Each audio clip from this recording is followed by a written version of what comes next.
Olá a todos e todas! Tô aqui escutando uma musiquinha. Cultura, cultura.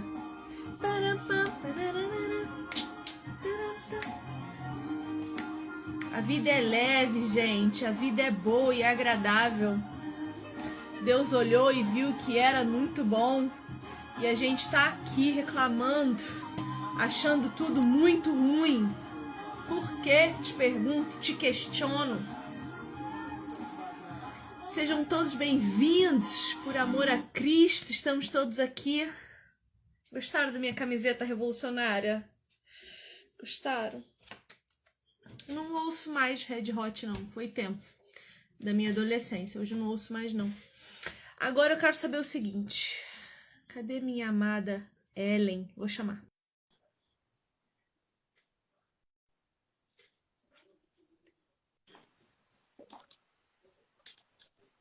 Oi! Tudo, amor. Meu cabelo tá enorme já, esse cabelo cresce mais do Sério? que o rabo da cuca. Mas, Sério? Eu tô achando que ele tá demorando pra crescer. nossa, tá enorme desde a última vez que eu te vi. Eu quero saber assim, ó, como é que tá meu áudio aí? Eu sei que meu vídeo tá lindo, porque eu estou linda, reluzente de muitos iluminadores nasais e laterais e labiais, entendeu? Porque eu me É, eu já principalmente tô meio gente, relaxada, mas tá bom. amor, você já nasceu, eu preciso fazer, Ai, eu preciso dona produzir. Viviane. É uma distância entre nós que eu preciso compensar no tanto de luz que eu reflito. Engraçadinha. Eu espero que o áudio esteja bom. Não queria pôr o fone, não, que me desagrada o fone de Então, ouvido. pra mim tá. Eu não sei se pro pessoal tá. Pra mim tá bom. Então, vocês abram a boca e falem aí nos comentários se tá bom o meu áudio. Ellen, muito obrigada por estar aqui mais uma vez. Eu já nem sei mais se preciso te dar boas-vindas aqui, porque você já é de casa, entendeu? Cada 5 lives que eu faço, 3 é contigo. Então, assim, você é sempre bem aqui. Eu amo te receber, eu amo nossos papos, eu amo as nossas conversas. Eu acho que eu cresço muito quando eu tô na tua presença. E eu Ô, sou muito Jesus. feliz de ter você como minha irmã e minha amiga. E, enfim, muito obrigada por estar aqui. Eu que agradeço, porque eu me sinto, de verdade, eu me sinto lisonjeada. Muito lisonjeada. Então, toda vez que você me convida, eu falo, meu Deus, é Jesus mesmo? Porque que vistes? Não é mesmo? É muito Jesus mesmo. Obrigada, amor. Bom, o nosso tema de hoje é um pouco delicado. Eu quis te trazer aqui para eu não ficar aqui sozinha, falando sozinha sobre esse tema, porque ele é pancada e é delicado e a gente tem que ter cuidado para falar dele, porque é a realidade de 40% das mulheres cristãs. Infelizmente, a gente sabe que o meio cristão é um meio que muitas vezes. O meio cristão não, né? O meio evangélico é um meio que muitas vezes legaliza a violência doméstica usando erroneamente a palavra de Deus para justificar o domínio do homem sobre a mulher. Então, eu acho que a gente tem que falar sobre isso. E, coincidentemente, a gente marcou essa live no Dia da Mulher, né? Essa live já está marcada há um tempo. É, não E, foi nem e, pensada que era por ser o Dia da Mulher, né? pois é, não foi. Coincidiu, graças a Deus. E eu espero que a mulherada saia desse encontro hoje consciente de que o seu corpo é templo do Espírito e nada pode violá-lo, nem o seu marido. Da mesma forma, homens têm que ter essa consciência também, porque a violência doméstica, incrivelmente, é mais praticada por mulheres do que por homens. A diferença é que os homens não denunciam e são mais fortes. Então, quando eles agridem, a Conseguem se gente morre. defender. A gente morre. E quando a gente agride, eles nem sempre têm até coragem de denunciar. A gente tem consciência de que a violência doméstica é mais praticada pelas mulheres pelas entradas em hospital e não pelas denúncias em delegacia. Porque na delegacia, realmente, a mulher denuncia mais, porque precisa de medida protetiva, porque o homem, Uhum. quando decide ser de Satanás, ele mata, ele violenta até a morte. Bom, como sempre, eu começo com um versículo, com um texto bíblico. Hoje não vai ser diferente. Eu quero ler 1 Coríntios, capítulo 7, versículo 4, que vai dizer o seguinte: a esposa não tem autoridade sobre o seu próprio corpo, mas sim o seu marido. Da mesma maneira, o marido não tem autoridade sobre o seu próprio corpo, mas sim a esposa. O problema da humanidade é a leitura e a interpretação de textos. A gente sabe que as pessoas não sabem ler e quando leem, leem muito mal. Então, geralmente, esse texto é lido só na primeira parte, que a mulher não tem autoridade sobre o próprio corpo, mas sim seu marido. E a gente esquece de ler a segunda parte, que diz que o marido também não tem autoridade sobre o próprio corpo, mas sim a sua mulher. E aí, para a gente entender o que é ter autoridade sobre o próprio corpo, eu quero ler com vocês Efésios 5, se a gente puder, de 28 a 30. Você não acredita que todas as referências que você está falando estão todas abertas aqui. Ai, que beleza! Deus uniu-nos em um propósito. Revelamento. Então, Efésios 5, de 28 a 30, vai dizer o seguinte para nós. Assim, também os maridos devem amar a sua mulher como ao próprio corpo. Quem ama a esposa, a si mesmo se ama, porque ninguém jamais odiou a própria carne, antes a alimenta e dela cuida, como também Cristo faz com a igreja, porque somos membros do seu corpo. Então, qual é o padrão de corpo que temos aqui? O corpo de Cristo. E o que a Bíblia nos manda fazer? Amar o nosso próprio corpo, que faz parte do corpo de Cristo. Então, se eu violento alguém que digo que amo, eu violento o corpo de Cristo. Eu não violento só a pessoa que eu estou vendo, que os meus olhos podem ver. Eu estou violentando o corpo do próprio Cristo, que é a igreja. Então, quero ressaltar também que esse é o único versículo da Bíblia em que ela manda que o homem ame alguém específico. Porque a gente vê a Bíblia falando que nós devemos amar o próximo, e o próximo é todo mundo que está próximo de nós, ou longe de nós, pela internet, né? Mas aqui, em Efésios 5, é a única ordem que Deus dá para que o homem ame alguém específico, que é a sua esposa. Não manda nem a mulher amar o marido. Ama a mulher honrar e respeitar. Não é amar. Sim. Mas o marido precisa amar a mulher. Então, eu queria que a gente começasse já elevando o nível desse entendimento de que quando a Bíblia fala de um corpo que deve ser amado é o corpo de Cristo, e quando fala de um corpo violentado é também o corpo de Cristo, através do meu e do seu corpo, que são templo sagrado do Espírito Santo, o próprio Deus. Então, essa introdução que eu queria dar para a gente já começar pensando um pouco além do que a gente vê no púlpito, né? Porque eu sei que esse versículo de 1 Coríntios é um versículo que pastores usam para dizer que a mulher, quando é agredida em casa, tem que ajoelhar e orar, porque está faltando Infelizmente. Infelizmente. Inclusive, deu até uma polêmica um tempo atrás de uma cantora que fez um clipe nesse sentido. Não sei se você soube. Ela Eu ouvi fez um clipe falar, mas que eu não vi. o contexto era onde uma mulher passava por essa situação e ela orava, orava, orava, orava, e o fim da história é que através da oração dela teve a mudança necessária, né? E na verdade é uma expressão do que está na cabeça de muitas pessoas. Eu queria ler também, Vivi, que eu acho que complementa o que você está lendo, primeira carta de Pedro no capítulo 3, versículo 7, que fala a respeito do marido coabitar com a mulher com entendimento. A gente vê no Antigo Testamento, né, assim como a gente conversou, muitos exemplos de violência, mas no sentido sexual em relação à mulher, que não deixa de ser uma violência. Mas aqui no versículo 7 do capítulo 3, fala a respeito do homem coabitar com entendimento, dar honra à mulher, honrar a mulher, como o vaso mais fraco, herdeira convosco da vida, para que não sejam impedidas as vossas orações. Então, o relacionamento do homem com o próprio Deus é afetado de acordo com o relacionamento que ele tem com a esposa dele. Né? Justamente por isso até mesmo que você falou. Nós somos uma representação do corpo de Cristo. E quando o Espírito Santo mora em nós, assuntos da minha vida é assuntos de Jesus. Né? Quando Paulo se encontra com Cristo, Paulo não estava matando Cristo, indo atrás de Cristo, estava acabando com os cristãos. E Jesus fala, porque você me persegue. Então a perseguição de um cristão passa a ser de Jesus, porque Jesus comprou com o precioso sangue. Então agora não é mais você, somos nós, né? É eu e o Espírito Santo, é eu e Jesus. Então o meu problema é um problema de Jesus também.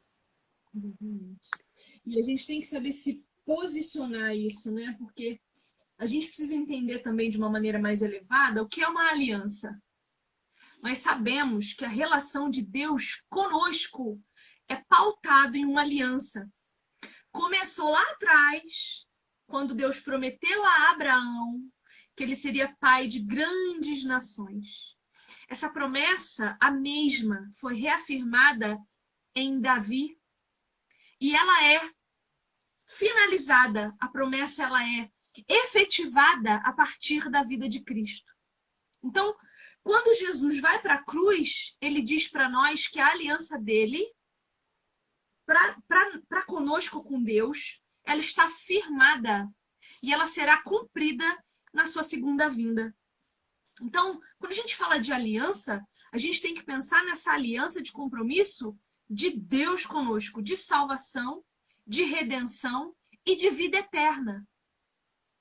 Por que quando a gente pensa em aliança de Deus conosco, a gente não consegue fazer essa mesma interpretação de Deus, de marido e mulher? Porque não é uma aliança o que a gente faz com o nosso cônjuge. Sim. E essa aliança, ela tem para Deus o mesmo peso. E aí, a gente pode ler Malaquias 2,16, que diz assim, ó: eu odeio o divórcio, diz o Senhor, o Deus de Israel, vírgula, e o homem que se cobre de violência como se cobre de roupas, diz o Senhor dos Exércitos. Então você vê, ele diz assim, ó: eu odeio o divórcio. Eu, o Deus de Israel, que fez uma aliança lá atrás e que vem reafirmando essa aliança e que cumpre essa aliança em Jesus para que na sua segunda vinda todas as coisas sejam realizadas. E eu também odeio o homem que se cobre de violência como de roupas, diz o Senhor dos Exércitos para Deus. Um homem que se cobre de violência exige dele força militar. Entende? Deus se coloca no fronte de guerra quando alguém invade violentamente o corpo do filho dele. E ele tem... Por isso, tenham bom senso, não sejam infiéis. Então, o que ele está dizendo aqui para nós em Malaquias 2,16? Que a infidelidade, que o adultério diz respeito a divórcio e a violência. Sem falar que a traição do adultério físico, né, sexual, que não é o que nós estamos falando aqui, é afirmado por Jesus também como uma infidelidade. Então veja, Deus olha para a nossa aliança de matrimônio e ele vê uma representação na terra da aliança que ele fez com o seu povo. Por isso que o casamento foi feito para a glória de Deus. Para que todos à nossa volta olhem para o nosso casamento e conheçam o Deus da aliança. Então, enquanto a gente ficar vivendo de migalha, a gente vai comer de um Deus falso de migalhas. O que tu acha? Na verdade, o que mudança de mente, né, Vivi? A gente precisa dar um F5 nos nossos conceitos, porque o que é casamento, né? Que você estava falando aí. Casamento é muita coisa. O casamento não foi criado pelo homem, o casamento não foi uma ideia do homem, foi uma ideia de Deus. Então é um projeto divino. Ele traz essa representação, como você falou, no Antigo Testamento o tempo inteiro, toda vez que o povo idolatrava outro deus, alguma estátua, ele associava a adultério, exatamente como você disse em relação ao casamento de homem e mulher. Então, tudo que foge a essa aliança, tudo que quebra essa aliança, tudo que corrompe isso, começa a destruir o que é um casamento. Então, da mesma forma que a gente acredita que é um cristão porque vai à igreja, tem muitos casais achando que estão casados, estão num efetivo casamento divino pelo fato de morarem na mesma casa. Ainda que haja violência, ainda que haja desrespeito, ainda que haja traição, infidelidade, né? E corra risco de vida. Não, mas eu tô num casamento, mas o que faz desse relacionamento ser um casamento? Né? E aí a gente aumenta a gravidade, porque aqui a gente está falando de pessoas cristãs, né? E a igreja, infelizmente, né, muitas igrejas, por receios de líderes, de expor e por aí vai, pode se tornar um ótimo lugar para um agressor ficar, porque ele pode se manter ali, afinal, a maioria das pessoas acham que são cristãs, mas efetivamente não se relacionam com Deus. Muitos casais acham que estão no casamento, mas não se relacionam como casal, não se tratam como casal que se ama. Então, ele entra ali, ele consegue ficar ali dentro daquela igreja de maneira discreta, porque afinal a mulher precisa ser submissa ao marido e ponto final, né?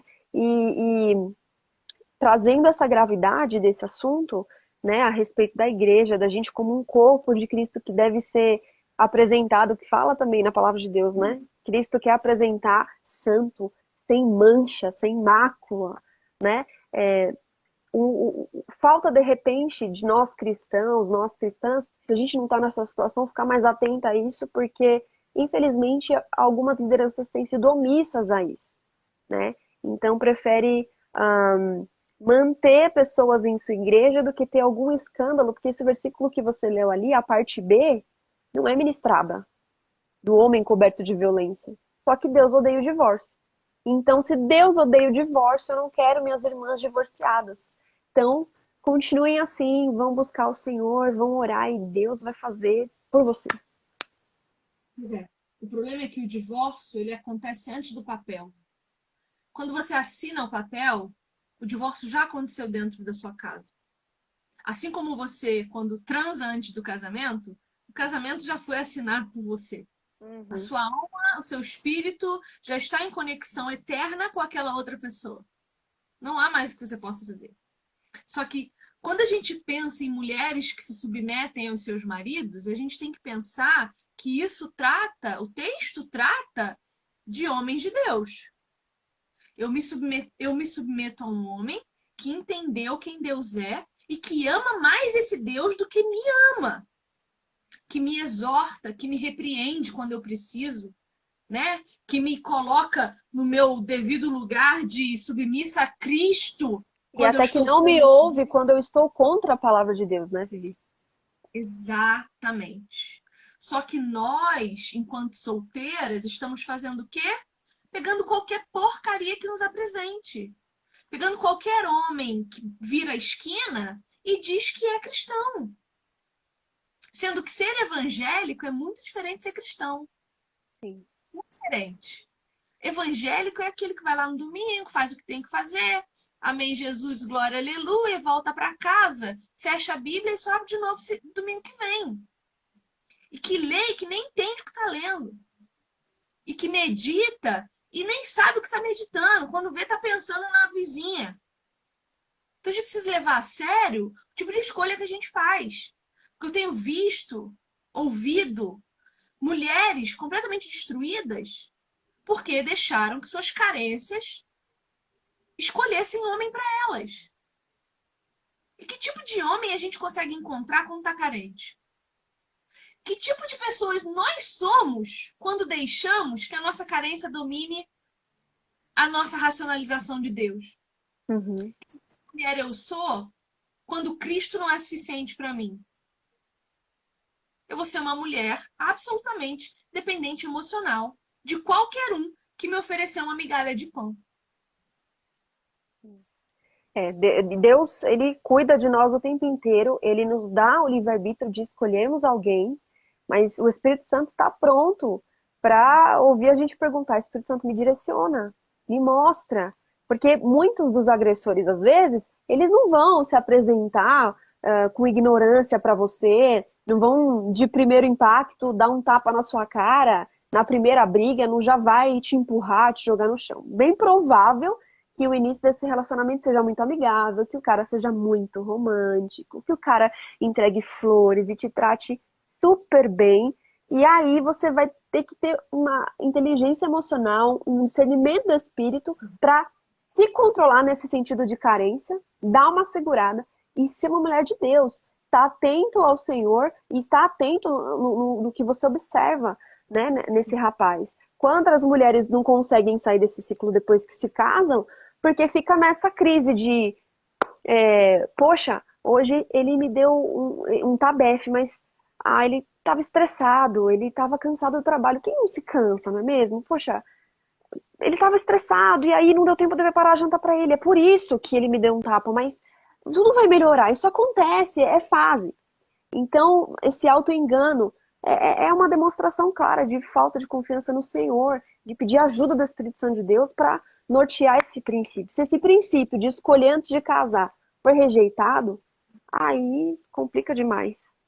Então, e sabe qual é outro problema? A gente insiste em tratar casamento como amor. Casamento não é É, amor.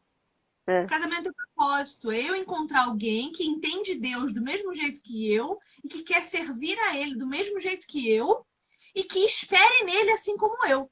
Aí, quem é de fora, ou até quem é de dentro, acha que pessoas como eu, que acreditam que beijo é só no altar, que acreditam que tem que ficar aí 6 meses só se olhando e já marcar o casamento, acha que é radical. Mas você acha que um homem abusador, violento, vai esperar 6 meses sem Não, transar com você para casar não. contigo? Ele vai esperar um ano sem dar um beijinho em você para casar contigo? Ele não vai, ele vai pular fora. Assim como as mulheres malucas, feministas desesperadas, vão pular fora. Porque ter propósito com Deus não é para qualquer um.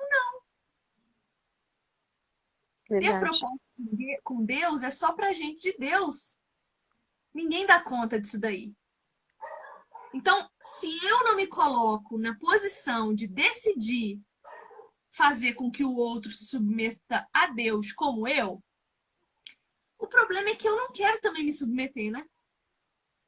Então, minha querida, que está me assistindo nesse momento e que me perguntou quais são os sinais de um homem quando ele é violento e agressor, os sinais estão em você, na sua escolha, na sua espera, na sua vida de oração. Porque se você tem comunhão com o Espírito Santo, ele vai te dar discernimento, sabe? Ele vai te dar condições de escolher, ele vai dar para você todas as coisas que você precisa para saber com quem você está lidando. Então, tome cuidado com isso, com as suas decisões. Homens explosivos demais, mulheres explosivas. O que eu estou vendo de homem sofrendo na mão de mulher. É triste ver um homem me procurar para dizer: minha irmã, minha mulher é agressiva comigo, eu só quero paz, eu não consigo. Sabe? Então, assim, guarda a perereca, guarda o pingolim na calça. Porque, assim, não tem prova maior do que guardar o sexo. Não tem. Porque ninguém aguenta esperar. Ai, Verdade. conheci, amei, daqui 3 meses nós vamos casar. Ok, não transe. Porque nem 3 meses a pessoa aguenta. E continue em oração, irmão, porque tudo pode acontecer, viu? Em 3 meses tudo pode acontecer, o jogo pode virar, muita coisa pode acontecer. E essa dica prática que você deu aí para quem tá solteira, né, de esperar, de não se entregar, de se valorizar, se você hoje que tá aí nessa live está num relacionamento, já está namorando com alguém, está se relacionando com alguém, a dica que a gente pode te dar, observe se essa pessoa é muito possessiva, tem um ciumento além da conta, que a gente ouve por aí, ai, que o ciúmes sabe, uma coisa boa, assim, o ciúme é um ingrediente do amor, na verdade.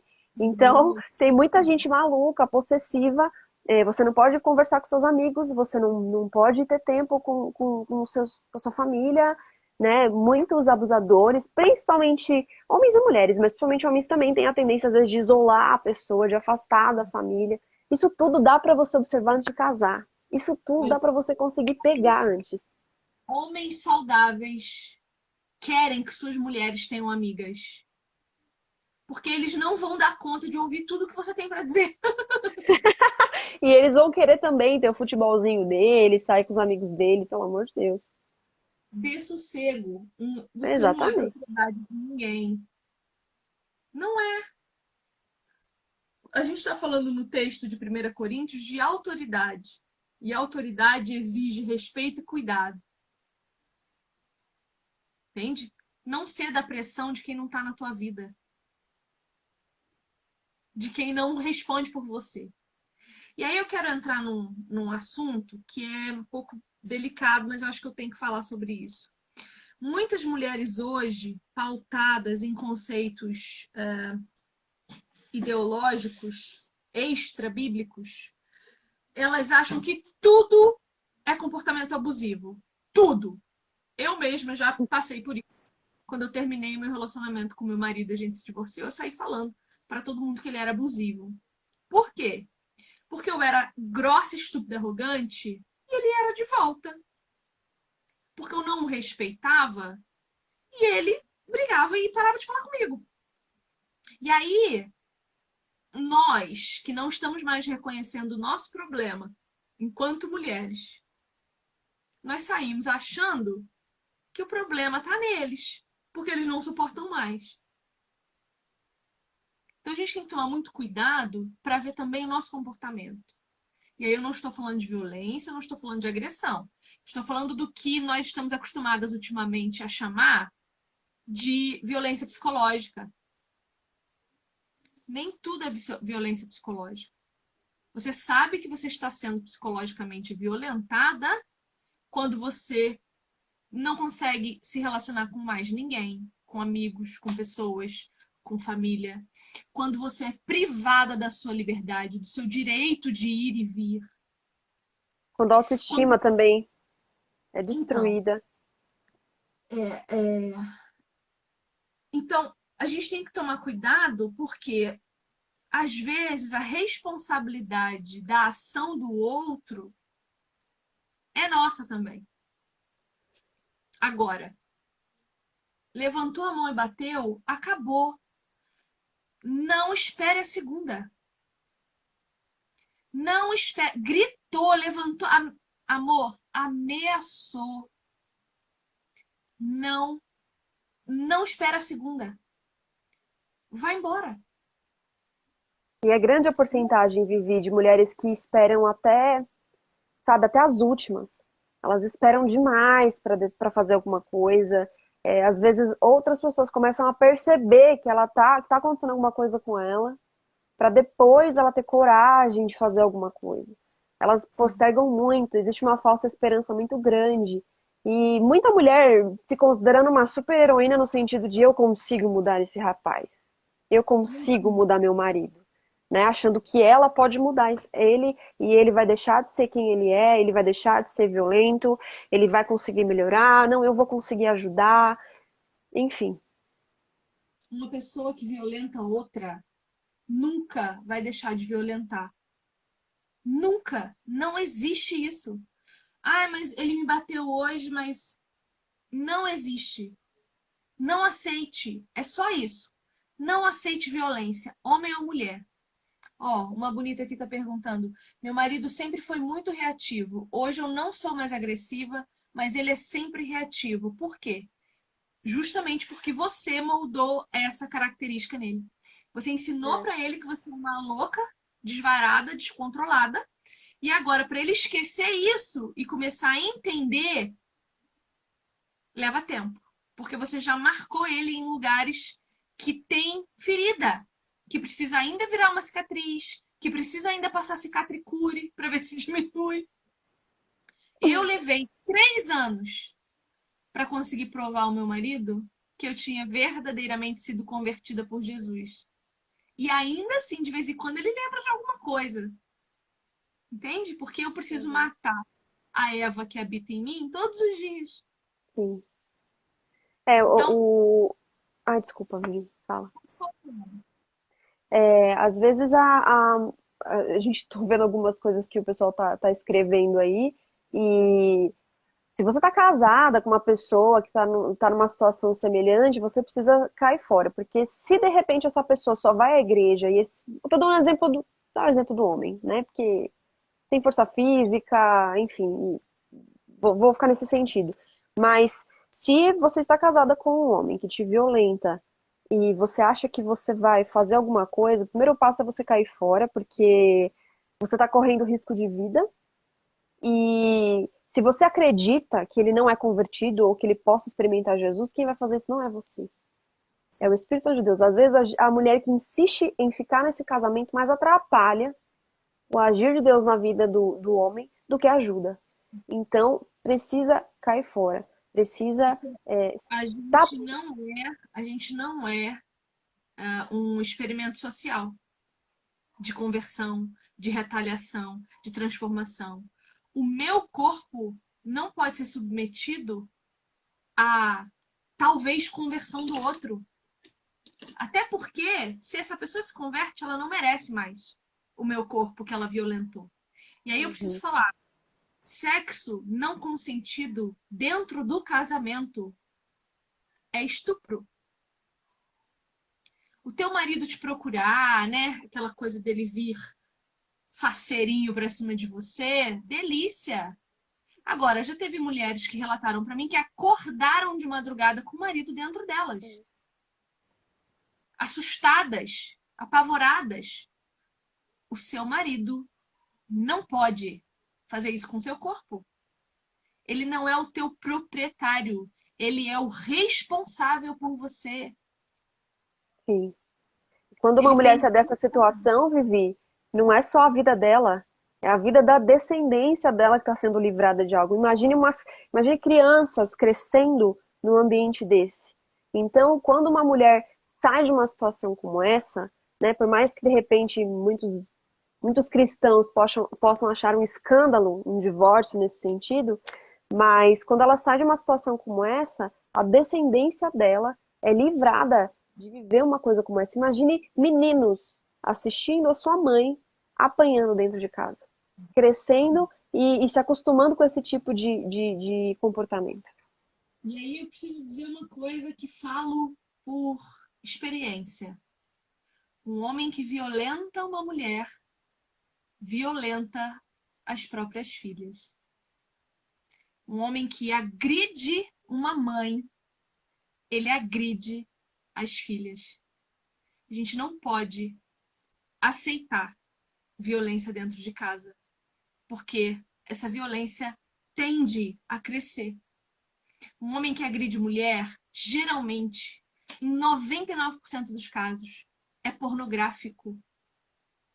Tem problemas de vício com bebida, com droga. Então, não tem volta.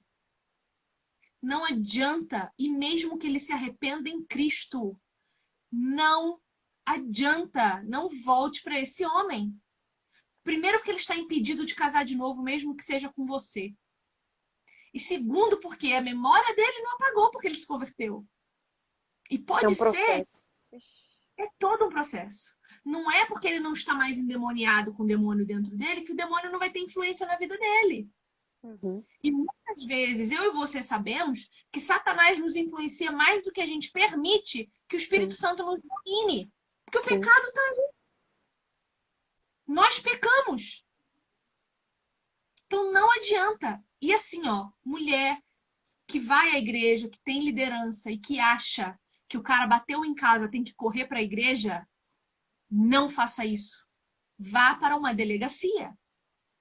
Seu marido não é mais um homem que merece o seu respeito no sentido de buscar ajuda, mas ele é um Crime. homem criminoso que tem que ser tratado como tal. E até mesmo os maridos que têm essa dificuldade com bebida, nenhum homem bêbado vai avançar em cima de um outro homem. Então, até quando ele tá bêbado, ele sabe, ele pode até perder a noção das coisas, mas ele não vai avançar para bater no outro homem, ele vai avançar para bater no vaso mais frágil, não é mesmo? Então, ainda assim não é desculpa, ainda assim não é um argumento que você tem que tolerar. E tem uma frase que ficou muito saltada na minha mente, que é tolerância excessiva e omissão gera morte. O profeta Eli tolerava demais os filhos, era muito omisso. O que aconteceu? Morte. Então, Davi, tolerância excessiva e morte para esse tipo de coisa, nós estávamos hoje, eu e você, conversando sobre Diná, filha de Davi, que foi Jacó. Não, perdão, de Jacó, perdão. Filha de Jacó, que foi estuprada por um siquemita. Esse siquemita pediu a mão da menina estuprada em casamento e Jacó deu. O que aconteceu? Os irmãos de Diná se revoltaram e mataram todo o povo de Siquém. Todo o povo de Siquém. Então, tolerância à violência gera morte, se não física e espiritual. Uhum. Se você não morrer na mão desse homem, você não vai mais confiar em Deus. Porque você vai pôr a culpa em Deus do que esse homem fez em você.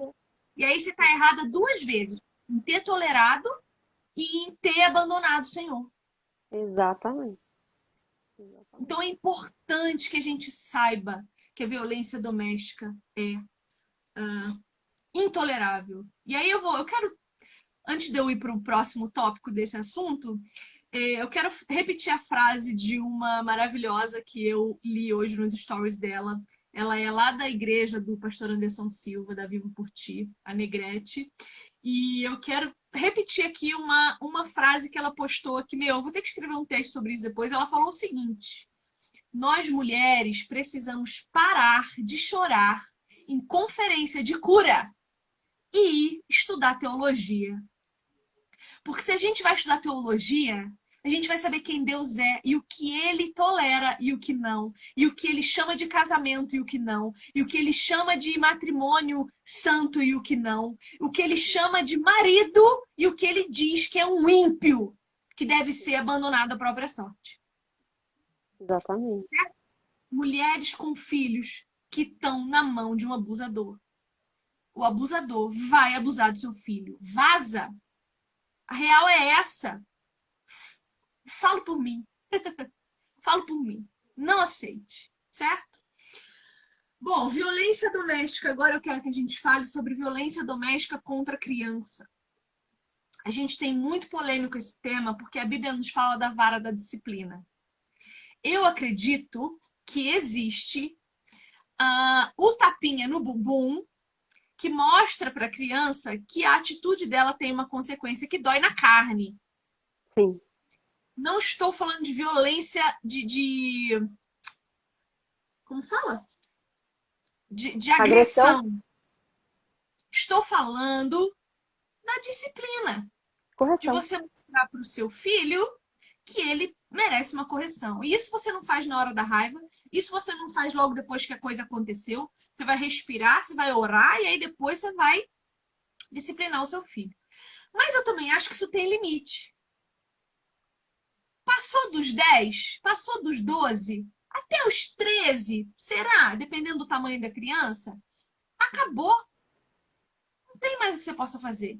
Se você não se dedicou nos 10 primeiros anos de vida do seu filho, que inclusive são os anos de formação de caráter, os primeiros 5 é de formação de caráter, os segundos 5 é de formação de entendimento de vida e de comportamento durante a sociedade, você não vai mais conseguir. Então não adianta bater. Porque aí você vai gerar violência. Você vai bater, a criança vai vir para cima de você, porque já não é mais uma criança, e isso vai destruir a sua família. O que você acha disso, Ellen? Você que tem um filho, né? Eu não tenho, eu falo de Sei. fora. Eu tenho um filho. Você tem um filho. Puxando o que, só para eu não esquecer, né? Você falou sobre mulheres estudarem teologia e tudo mais. É, talvez seja algum tipo de reação nossa de sempre ter a tendência de ir pelo caminho mais fácil. Então, não só nas igrejas, com certeza você já deve ter visto, mulheres pedindo oração pelo seu casamento. Oração. Não tem oração, isso é macumba. Não tem oração que vai mudar teu casamento. Ah, eu vou orar, Misticismo. colocar a mão na sua cabeça e semana que vem. Não, tem prática do evangelho. A mesma coisa em relação à criação de filhos, né? Não adianta, ai, ora aí pelo meu filho. Ah, você, pastor, pode orar pelo seu filho, minha amiga, mas se você não lê a Bíblia com ele quando vai dormir, não lê a Bíblia com ele quando acorda, ele não conhece uma história bíblica, ele não sabe nem quem é Deus. Que raio de mandilha que você quer que faça para mudar a vida do seu filho? Eu sou super adepta à vara de correção. Eu não tenho uma vara no sentido literal, mas não preciso. Tem outras ferramentas aqui, não à mão, mas tem outras ferramentas que funcionam. E eu encontro dificuldade no sentido de, na hora da raiva, ter que controlar. Eu sei que esse é o ideal, esse é o certo. Já errei nesse sentido, de na hora ficar muito nervosa. Mas, por exemplo, eu tenho um filho que ele tem 3 anos de idade. Se eu espero 2, 3 dias para corrigi-lo, ele já nem lembra mais o que ele fez. Então, eu, na maioria das vezes, me controlo no sentido de fico nervosa, mas não descambo, não perco o controle e saio pegando o chinelo e. Ah! É tudo com autocontrole, sempre conversando. Ele precisa saber o porquê que ele tá apanhando, né? Olha, você vai receber uma coisa, filho, vai doer, tá? Mamãe não queria fazer isso, de verdade. Não queria fazer isso com você. Mas você desobedeceu. O que é desobedecer? E aí toda vez você explica e vai explicando pra ele sobre desobediência e por aí vai, ele aprende e vai aprendendo. É assim que funciona. Mas eu sou adepta assim e pode aparecer a psicóloga da Conchinchina. Se ela me dizer o contrário do que a Bíblia diz, eu fico com a Bíblia. É, porque as pessoas usam esse versículo também para falar de violência doméstica, né? E não para falar de Sim, correção disciplina. Porque Deus disciplina a gente, ele bate na nossa carne, ele deixa sim, nós lá pagando a consequência do nosso pecado. Nós estamos lá pagando, tem coisa que eu estou pagando até hoje. E ainda tem, exatamente. ó, eu tenho 20 gatos aqui no fundo da minha casa que eu vou pagar mais uns 15 anos ainda, porque eu tenho gato para 15 anos, minha filha. Jesus amado. E dói na minha carne, porque hoje eu trabalho para sustentar os meus animais. Eu podia parar tudo e viver de estudar, de teologia, de crescimento espiritual. Eu não posso. Eu tenho que trabalhar, porque o meu marido ainda, em nome de Jesus, glória a Deus, amém, ainda não ganha o suficiente para bancar tudo isso, porque só com os meus animais, de ração, areia, tananã, é quase R$ 1.000 por mês. Quanto é o Uhum. salário? Uau. Entende?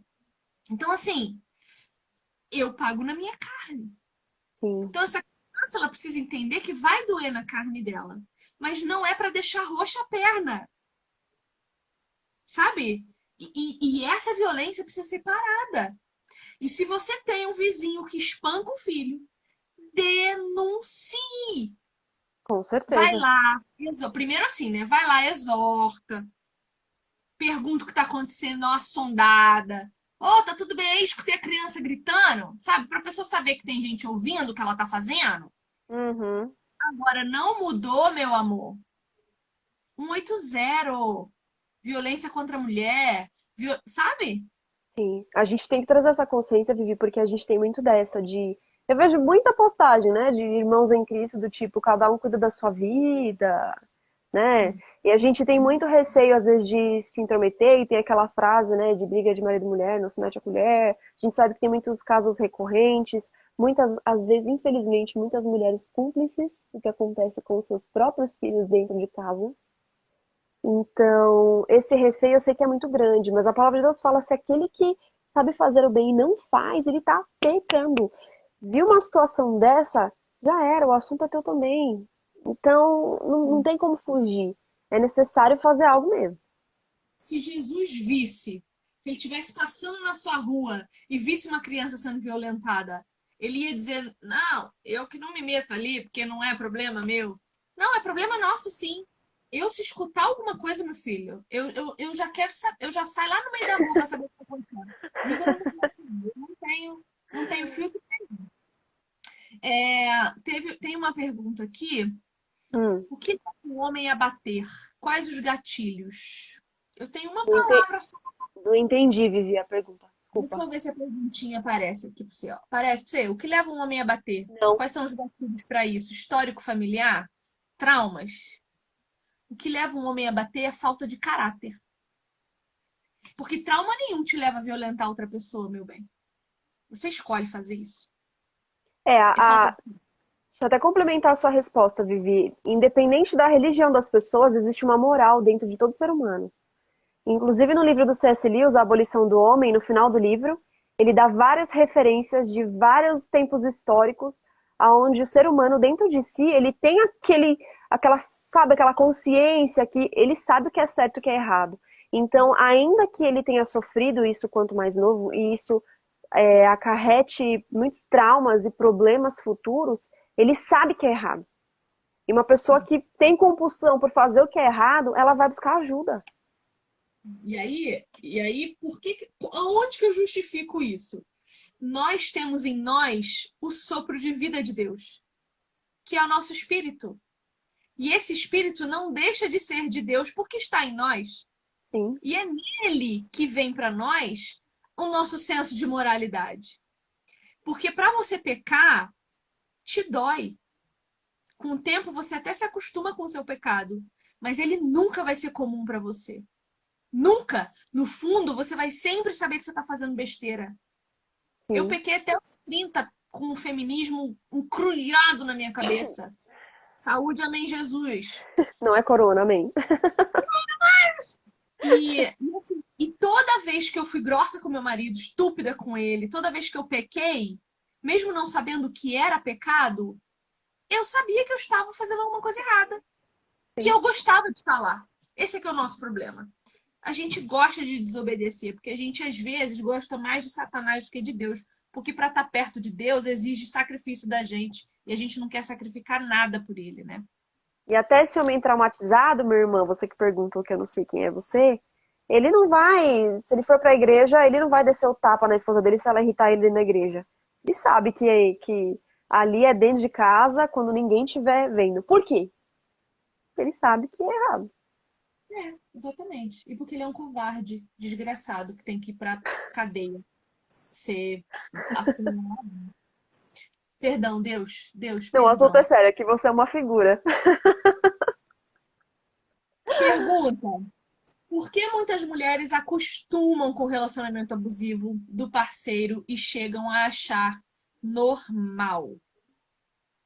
Ah, isso é muito interessante, né? Muitos psicólogos, psicanalistas e tal, eles falam sobre o ciclo da violência e justamente por isso, né? Esse esquema de morde a sopra acaba fazendo com que essa pessoa tenha o controle da mulher, no caso, na palma da mão, porque ela fica confusa, né? Dentro desse relacionamento, ela fica confusa, ela não tem base, ela sabe que tá errado, tem alguma coisa de errado. Mas ela fica fisgada. Até aquilo que eu comentei com você, né, Vivi? Tem mulheres, não são todos os casos, mas tem até mulheres que são donas de casa, têm filho para cuidar. E se elas se desvencilharem desse casamento, para onde ela vai? Às vezes está longe da família. Ela não sabe o que fazer. Por N fatores. Tem mulheres que entram nesse ciclo de violência, então ela fica encantada pelo cara. Eu tenho uma parente minha, Vivi, ela não foi caso exatamente de violência doméstica, mas o cara era sensacional, era perfeito, era maravilhoso. Ganhou a família inteira, ganhou as pessoas da igreja, mas era estelionatário. O fim dele, ele Ai, eu acabou. conheço um caso desse, não vou nem falar que é da família. Mas é muito parecido, né? Porque foi o dinheiro, bens materiais, mas outro é a violência física, enfim, é até semelhante.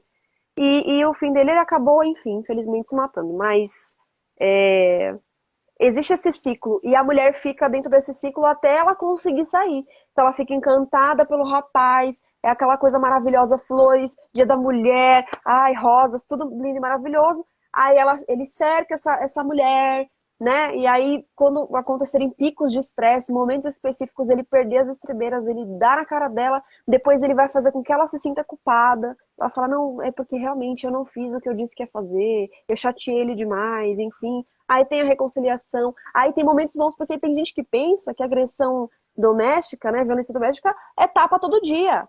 E não é Geralmente, tapa todo dia. aí fala uma realidade agora grave aqui. Geralmente esses caras são excelentes no sexo. Porque eles já rodaram tanta mulher que eles sabem muito bem como segurar Como uma mulher. agradar. Aí eu te pergunto uma coisa: por que que nunca passa pela nossa cabeça o celibatário? Se Paulo diz para nós que o celibato é muito melhor para o reino de Deus, porque quando a gente não tem que se preocupar se o marido tá bom, se o marido tá triste, se o filho tá bom, se o filho tá triste, se o marido tá feliz, se eu tô feliz, tá tudo bem, eu tenho que arrumar a casa, eu tenho que fazer comida. Quando eu não tenho essas preocupações ordinárias, a minha preocupação maior tá no céu. Tá Sim. em servir a Deus, tá em fazer trabalho voluntário, tá em ir para abrigo ajudar gente, tá em adotar criança, tá em.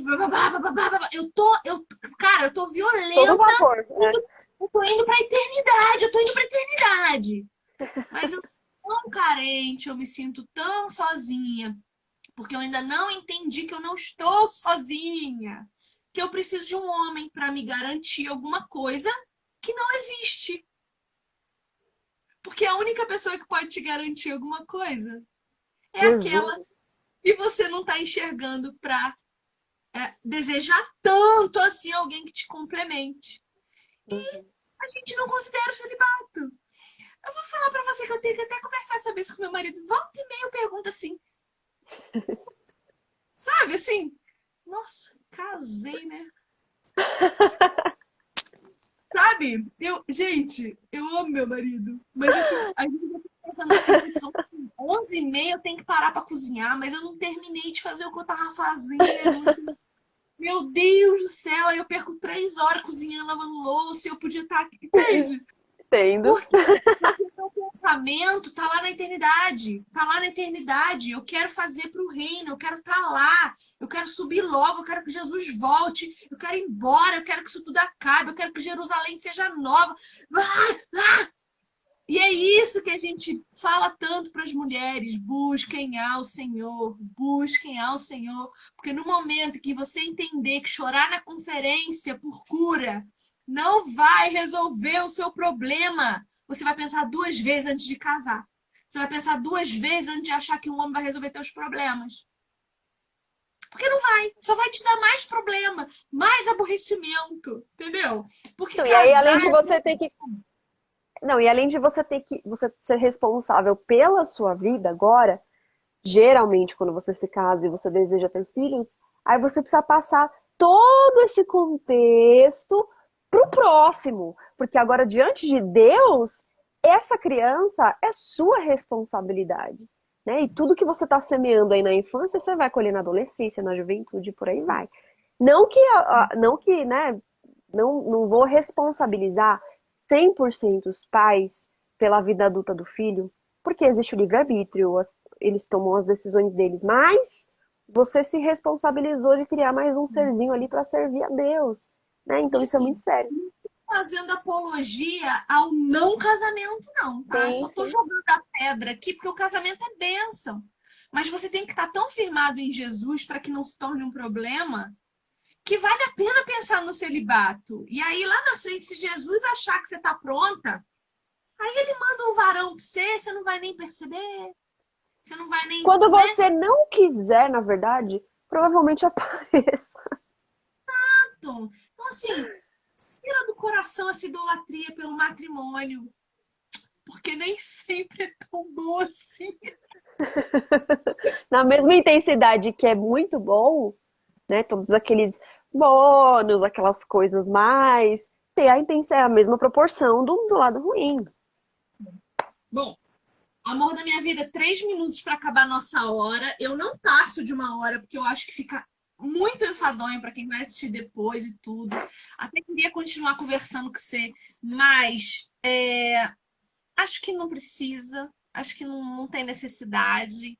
Vou encerrar essa live te agradecendo e falando para as mulheres que chegaram até aqui: 180. Não tenham medo de denunciar. Procurem uma igreja séria que possa acolher vocês, que possa garantir que pelo menos comida vocês tenham, se vocês dependem 100% do marido de vocês. Se não é uma possibilidade sair desse casamento por N motivos, busque ajuda. As pessoas não são suas inimigas. Seus vizinhos não são seus inimigos. Sua família, por pior que seja, é a sua família onde Deus quis que você nascesse. Então, saia, busque ajuda, medida protetiva, não arrisque sua vida, não arrisque a integridade física dos seus filhos. Em nome de Jesus, denuncie. 180, 180. Peça ajuda. Enfim, era isso que eu queria dizer. Eu amo vocês, eu tô aqui por amor à igreja, não por mim, mas porque Cristo me pediu para estar aqui. Ellen, obrigada. Te amo muito. Eu agradeço. Mulheres, 70% das ligações para 190 é de violência doméstica, então é muito real. Percebeu alguma coisa estranha de alguma amiga, alguma colega, algum relacionamento muito excessivo, procura ajudar. Vivi, amo você, Deus abençoe e obrigada pelo convite. Obrigada a vocês. E ó, marido que espanca não conhece Jesus, não. É ímpio. Então trate-o como tal, tá bom? Beijo. Beijo. Tchau. Tchau.